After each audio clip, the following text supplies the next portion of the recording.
Hi, my friends. Today I want to present you a new story. Enjoy watching it.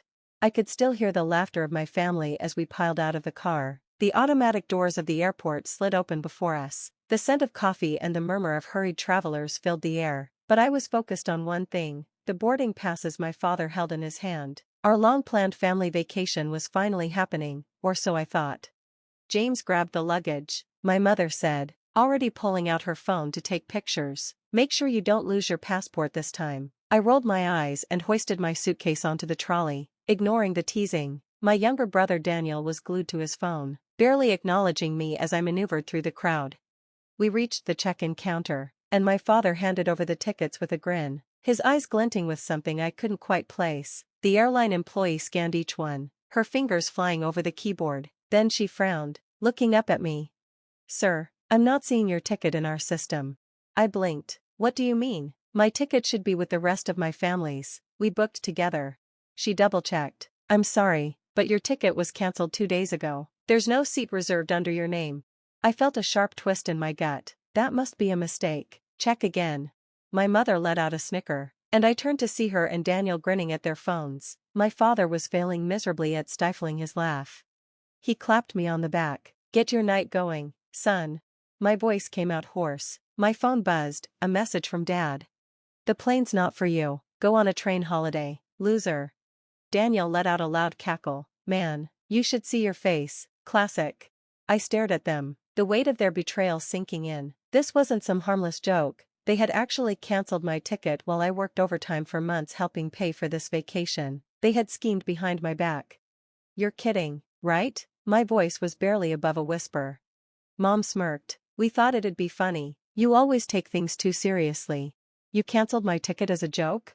My hands clenched into fists. "I paid for this trip. I covered the upgrades, the hotel, the rental car, and you."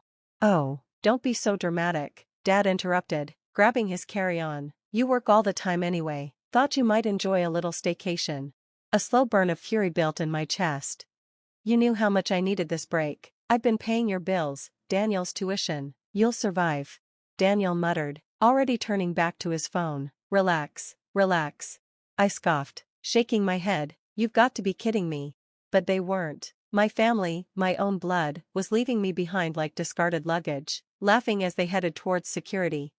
Dad threw a casual wave over his shoulder. "See you in a week, don't burn the house down." I stood frozen in place as they disappeared into the crowd, their laughter ringing in my ears. My mind raced. This was no innocent prank. It was a message, a cruel, humiliating display of how little they valued me. Slowly, my anger crystallized into something sharp and unwavering. If they thought I was nothing more than an ATM, they were about to learn the cost of their betrayal. The moment I stepped back into my apartment, I shut the door and leaned against it, exhaling slowly. The sting of betrayal at the airport still burned in my chest. Their mocking message played on repeat in my mind. My own family had treated me like a joke despite everything I had done for them. A cruel prank, they had called it, but I wasn't laughing. Pulling out my laptop, I logged into my banking app and stared at the long list of recurring transactions. My brother's tuition fees, my father's golf club membership, my mother's beauty salon expenses. Then there was the emergency fund, a separate account they frequently dipped into under the guise of unexpected costs. My fingers hovered over the keyboard. 4 years, they had lived comfortably thanks to me. I had never once complained. I had worked tirelessly to provide for them, ensuring they never had to worry about bills, never had to budget their luxuries. And how had they repaid me? By humiliating me at an airport and leaving me stranded. My jaw clenched. No more. The first cancellation was my brother's tuition payment. It was due in a week. I clicked the cancel button and confirmed it with a deep sense of satisfaction. Next, I moved to my father's golf club fees. I imagined the outrage when he realized he could no longer saunter onto the green, bragging about his so-called successes while I footed the bill. Cancelled. My mother's salon fees? Gone. The emergency fund? Locked. I changed the password and blocked their access entirely. It took less than 10 minutes to undo years of financial dependence. My phone buzzed, a message from my mother. "We just arrived. The beach is incredible. Hope you're not too mad, sweetheart. It was just a joke. Love you." I scoffed. A joke? A joke would have been pretending for a few seconds, not actually canceling my ticket and abandoning me. I turned off my phone and set it aside. Let them enjoy their vacation. They had no idea the storm that was coming. As I made myself a late dinner, a sense of peace washed over me. For the first time in years, I didn't feel like a bank account with legs. I felt like a man reclaiming control over his own life. My family was about to learn a harsh lesson, one they would never forget. The first message came from my brother. "Hey James, my tuition payment is due, can you send it over?" His tone was casual, as if nothing had happened, as if they hadn't left me humiliated at the airport while they jetted off on a vacation I helped pay for. I smirked at the audacity. "Oh, I think you should ask Mom and Dad," I replied, keeping my tone light. After all, they're the ones in charge of everything, right? He didn't respond right away. A few hours later, my mother messaged me. "James, sweetheart, I need you to send the usual for the salon rent. The payment is overdue. You wouldn't want your mother to be embarrassed, would you?"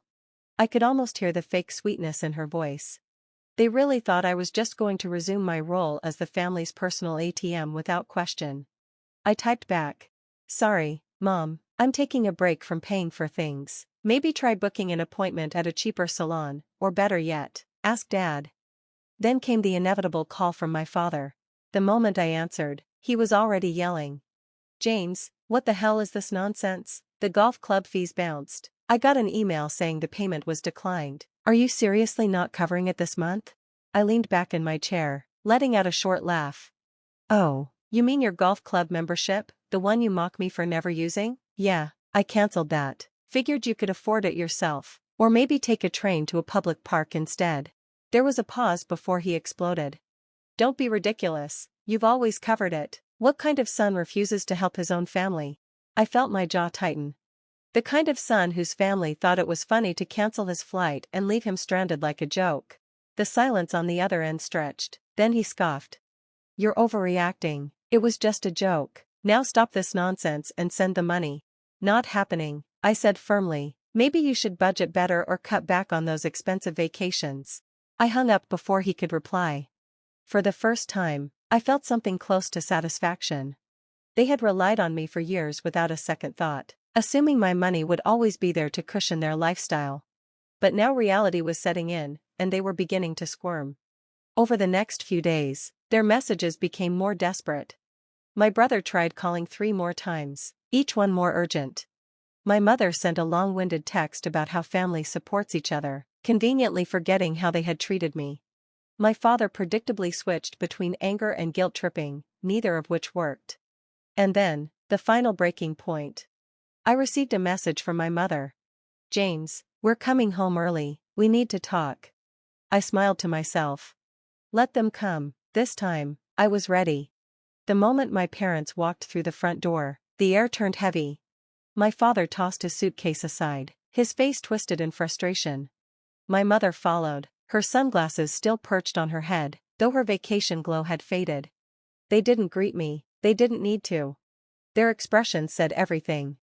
"How dare you?" my father growled, his voice laced with disbelief. "You canceled everything, my golf membership, your mother's salon, and your brother's tuition." I leaned back in my chair, arms crossed. "That's right, thought it was funny to leave me stranded at the airport? Well, I'm just returning the favor." My mother's lips parted, but no words came. My brother Ben wasn't as reserved. He stepped forward, desperation replacing his usual arrogance. "James, come on, my tuition is due, I can't get kicked out of school." I let out a cold chuckle. Not my problem. Maybe Mom and Dad should have thought of that before playing their little prank. My father slammed his palm against the table. "We're your family, we raised you, you owe us." I stood, locking eyes with him. "No, I don't. You took my money for granted, treated me like a walking ATM, and humiliated me. Well, congratulations, now you're on your own." A tense silence filled the room. My mother finally spoke, voice trembling. "It was just a joke, sweetheart." I scoffed. "And this is just a lesson." I walked past them, grabbing my keys. As I reached the door, I turned back. "Good luck figuring things out, losers."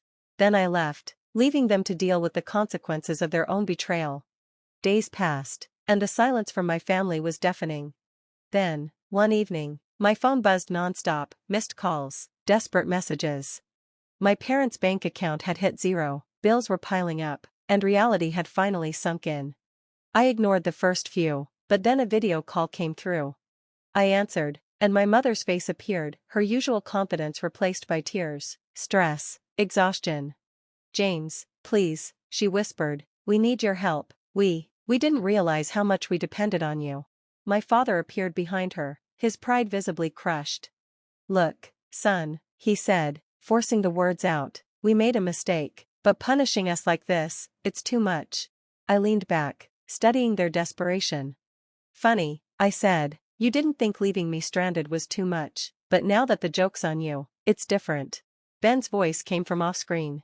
"James, I'll get kicked out of school, please, just help with tuition." I exhaled slowly, letting the weight of the moment settle. Then I gave them the answer they feared. "No."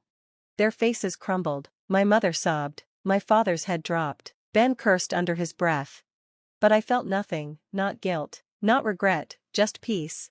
"I'm done being used," I said, "figure it out yourselves." And with that, I ended the call, closing the final chapter of their control over me. Friends, what do you think of this story? Write your opinion in the comments. Would you like more stories? Don't forget to subscribe and hit the bell button so you don't miss any videos. See you tomorrow.